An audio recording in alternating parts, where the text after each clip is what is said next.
আজ ২৯শে জুন ২০২৬। আজ হলো বিশেষ স্নান পূর্ণিমা, জগন্নাথ প্রভুদের স্নানযাত্রা। ইচ্ছা ছিল বাড়িতেই ছোট করে জগন্নাথ প্রভুদের স্নানযাত্রা পালন করার, আর ভক্তের মনের ইচ্ছা হলে প্রভু সেটা পূর্ণ অবশ্যই করেন। মা বলল একটা নতুন গামছা আছে। দেখলাম আমার বোন চটপট সেই গামছা কেটে কি সুন্দর প্রভুদেরকে একদম পুরীর আদলে সাজিয়ে তুলেছে। দাদাও স্নানযাত্রার জন্য সকালবেলা বাজার থেকে খুব সুন্দর সুন্দর ফুল এনেছিল। আমরাও সেই ফুল দিয়ে সাজিয়ে দিলাম প্রভুদের। আমি খুব অবাক হয়েই বারবার আমার বোনকে একই কথা জিজ্ঞেস করছিলাম, এত সুন্দরভাবে কি করে এত তাড়াতাড়ি সাজিয়ে ফেললি? ও বলল প্রভুরা নিজেরাই সেজে নিয়েছেন, একটুকুও দুষ্টুমি করেননি। আমিও ওদিকে চটপট স্নানের জন্য একটা খুব সুন্দর বেদি তৈরি করলাম, ঠিক যেমন পুরীতে করা হয়। পুরীর মন্দিরে জগন্নাথ প্রভুর জন্য কতই না নিয়ম নিষ্ঠা করে কত কিছু করা হয়। এত কিছু তো আর বাড়িতে করা সম্ভব নয়, তবুও সামান্য ভুল ত্রুটি হলে প্রভু অবশ্যই তা ক্ষমা করবেন। আর প্রভুদের এই অপূর্ব রূপ দেখে আমরা বুঝতেই পারলাম, শুধু ক্ষমাই করেনি, আমাদের এই সুন্দর সাজ শৃঙ্গার খুব ভালোভাবে তিনি মেনে নিয়েছেন। আর এত অপূর্ব লাগছিল তা তো আপনারা নিজেরাই দেখতে পাচ্ছেন। এই বেদিটি আমি তৈরি করেছিলাম স্নানের জন্য। এইবার আমার মা স্নানের জন্য জল তৈরি করছে। পুরীতে তো ১০৮ ঘড়া জল দিয়ে স্নান করানো হয়।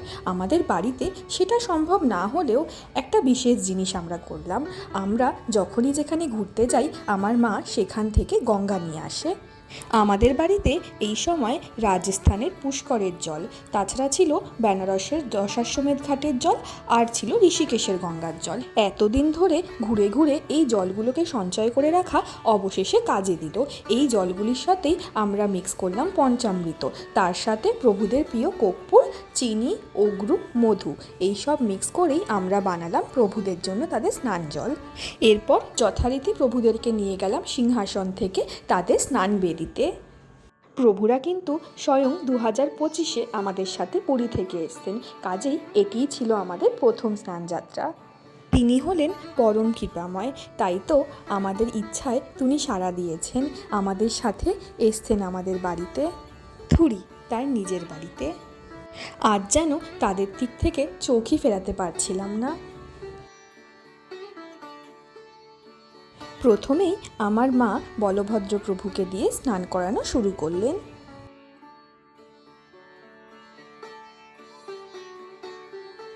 পুরীতে প্রভু ১০৮ ঘড়া জলে স্নান করেন, আর তারপরে শুরু হয় এক অপূর্ব লীলা, যাকে বলা হয় অনাসরা।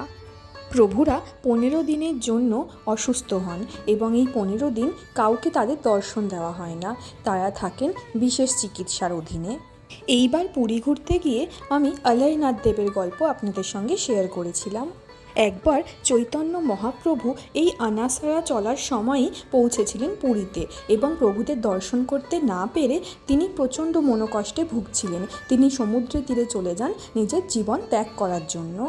তখন এক আকাশবাণী হয়, তখন চৈতন্য মহাপ্রভুকে জগন্নাথদেব বলেন তিনি এখন অলয়নাথে বিরাজ করছেন এবং সেখানে গিয়েই তার দর্শন পাওয়া যাবে। তারপর আমাদের গৌরাঙ্গ মহাপ্রভুকে আর কে আটকায়, তিনি ছুটতে ছুটতে পৌঁছালেন অলয়নাথে। এই অলয়নাথে যেখানে তিনি ষষ্ঠাঙ্গে শুয়ে প্রভুকে প্রণাম জানালেন, সেই জায়গার আজও তার অবয়বটি আপনারা দেখতে পাবেন। এতই ছিল তার প্রেমের এবং বিরহের অগ্নি, যা গলিয়ে দিয়েছিল একটা কঠিন পাথরকে। আপনারা যদি পুরী ঘুরতে যান তাহলে এই অলয়নাথ প্রভুকে কিন্তু অবশ্যই দর্শন করবেন। আর এই অনাসরা চলার সময় এখানে একটি বিশেষ পুজো হয় আর বিশাল একটা মেলারও আয়োজন করা হয়। দেখতে দেখতে আমাদের সবার কিন্তু প্রভুদের স্নান করানো হয়ে গেল। পুরীতে স্নানযাত্রার পর কিন্তু আরও একটি খুব বিশেষ এবং খুব মধুর একটি লীলা হয় প্রভুদের। একবার এক ভক্ত, যার নাম ছিল গণপতি ভট্ট, সে বহু দূর থেকে এসেছিল প্রভুদের দর্শন করতে। কিন্তু এই গণপতি ভট্ট আবার ছিলেন গণেশ ঠাকুরের একনিষ্ঠ ভক্ত।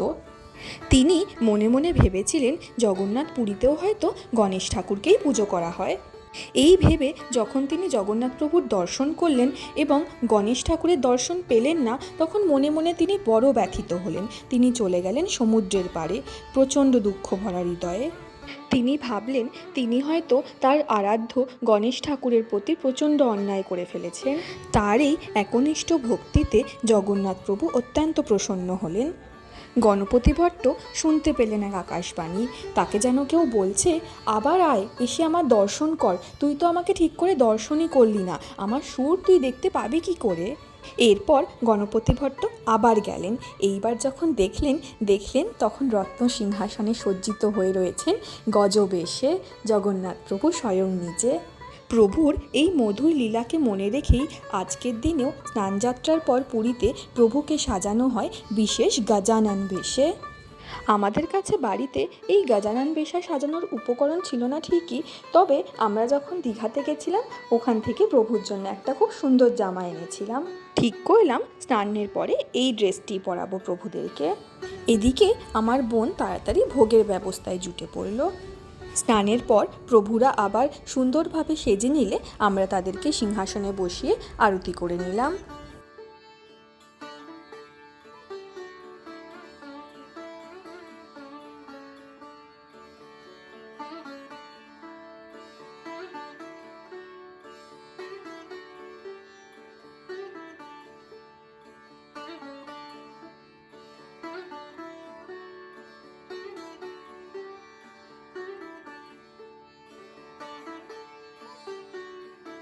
চলুন, আরতি শেষ হলে এবার আপনারাও ভোগ দর্শন করুন।